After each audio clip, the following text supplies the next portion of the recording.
The beat-em-up genre as a whole has been swept up under a rug in favor of other genres that fit the modern style of games.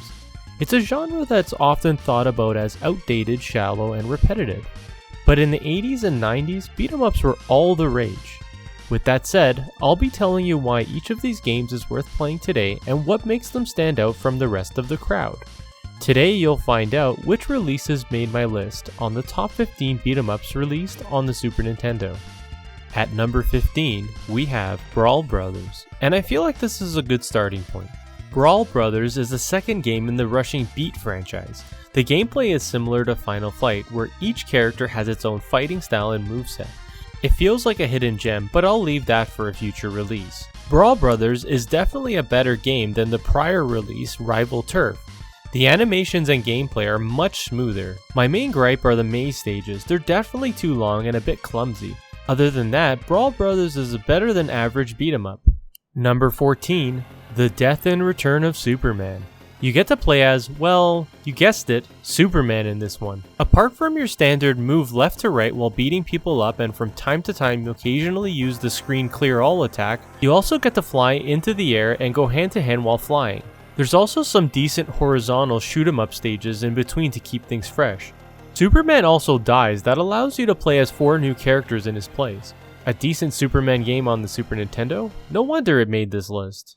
13, we have Sonic Blastman 2, which is a pretty obscure title and is a relatively unknown one for such a good game.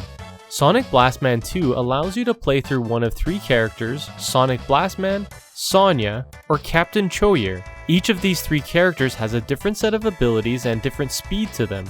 You have a standard attack, a more stronger attack, as well as special moves that either screen clear most of the enemies on the screen or focus on one or more enemies.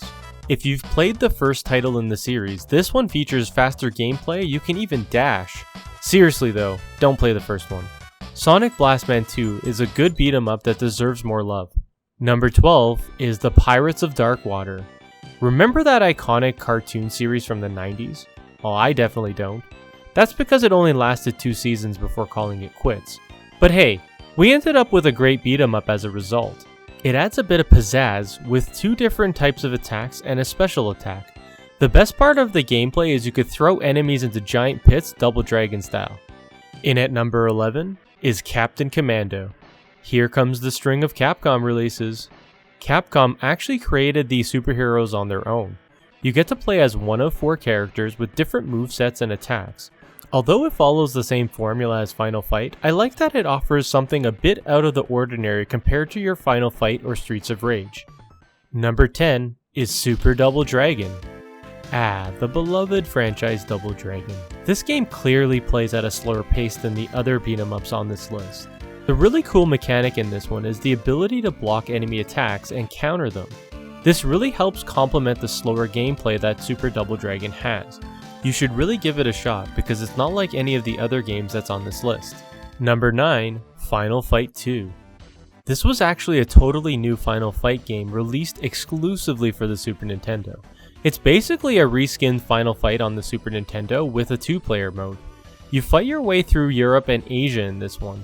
Final Fight 2 just plays so good, the gameplay is extremely smooth. Capcom really shines on this release and they knew how to get the most out of the Super Nintendo hardware with the large sprites and great backgrounds. The best part about it is you still get to pick up pipes and smash people over the head just to watch them get up and come back for more. Number 8, The King of Dragons. King of Dragons lets you play through one of 5 fantasy stereotyped characters. It adds some RPG elements that let you power up as you progress through the stages and gather gold along your way. The King of Dragons is everything you would expect from a classic Capcom beat 'em up. It's got a killer soundtrack that really wants to make you keep playing. And at number 7 we have Battletoads Double Dragon. Battletoads Double Dragon combines the characters from both iconic franchises in one game. The same gruesome difficulty is there for what you would expect in a Battletoads game. While the graphics might not be as good as other beat 'em ups listed, Battletoads Double Dragon makes up for it with its great gameplay design courtesy of Rare. The charm of seeing their eyeballs pop out of their heads when a boss is approaching is priceless. Number 6, Batman Returns. The Dark Knight returns with this heavy-hitting Konami release.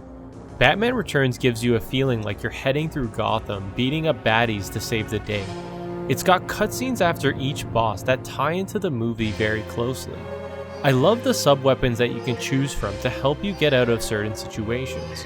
Batman Returns executes the Dark Knight theme to perfection. Number 5. Maximum Carnage.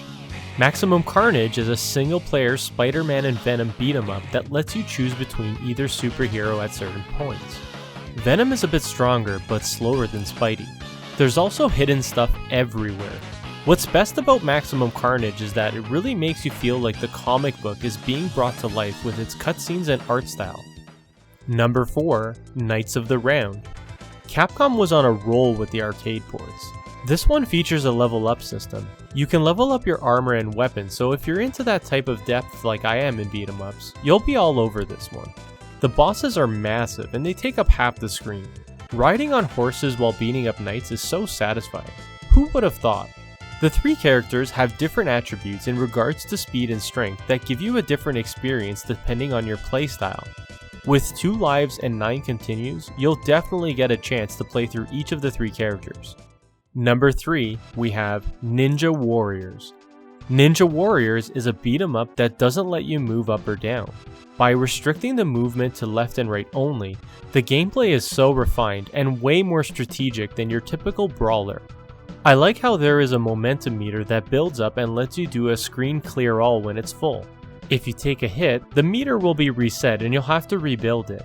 With 3 playable characters that have a different playstyle depending on your preference, Ninja Warriors is one of those rare instances where the SNES version is arguably better than the arcade. And at number 2, we have Final Fight 3. Final Fight 3 is Final Fight perfection. It adds elements from Street Fighter with the super abilities that lets you, well, you guessed it, do super moves. Final Fight 3 also adds multiple branches for an added touch. You can now run and do a lunge attack in a pinch. So yeah, the music and graphics are better than both of the first 2 games, and this leaves Final Fight 3 as the best game in the series. The only reason why it's not number 1 on this list is that it sometimes suffers from slowdown when there are a lot of sprites on the screen at one time. Now before we get into number 1, I wanted to take a moment to share some of the games that were so close, but yet so far.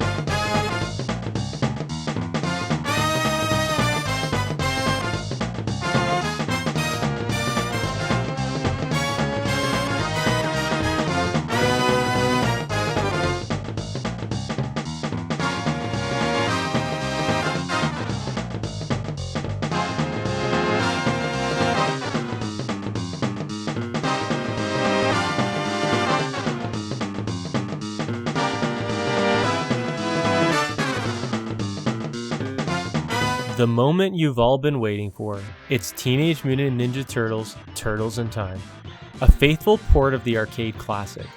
Teenage Mutant Ninja Turtles in the 90s started a revolution for kids alike. There's just so much that goes right with Turtles in Time.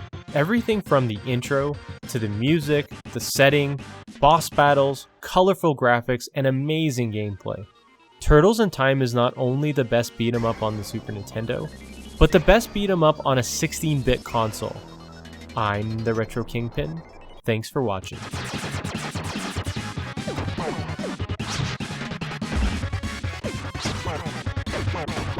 Yeah.